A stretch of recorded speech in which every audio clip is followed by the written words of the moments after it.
PT Pupuk Iskandar Muda PIM Loksmawe Provinsi Aceh terpaksa menghentikan operasional sementara akibat suplai gas dari PT Medco ENP Malaka terhenti.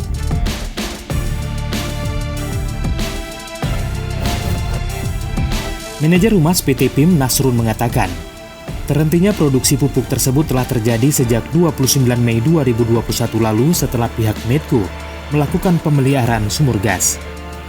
Menurutnya saat ini stok pupuk di Line 1 tersedia hanya 130.000 ton dan diperkirakan dapat mencukupi sampai 2 bulan ke depan.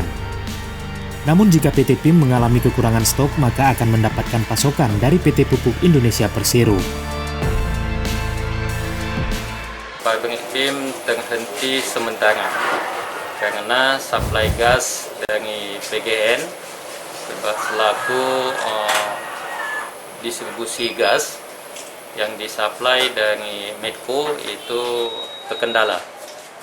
Informasi yang kami terima, Medco melakukan pemeliharaan sumur gas, sehingga untuk sementara dilakukan penghentian suplai gas ke PT PIM, sehingga pabrik urea harus terhenti. Terhentinya produksi di PT PIM akan berdampak pada ketersediaan pupuk urea subsidi untuk petani di 6 provinsi yang merupakan area pemasaran PT PIM. Nasrun menambahkan kebutuhan gas untuk produksi pupuk urea di PT PIM mencapai 51 million British Thermal Units atau MMBTU. Namun pada 18 Juli 2021 mendatang, PT PIM akan kembali menerima suplai gas dari PT Pertagas Niaga sebesar 20 hingga 30 MMBTU. Dengan demikian, PT PIM hanya bisa memproduksi amonia. Meski PT PIM tidak memproduksi pupuk urea, namun operasional pabrik tetap berjalan. Hal ini berdampak pada beban operasional pabrik yang diperkirakan mencapai 1 miliar rupiah lebih per harinya.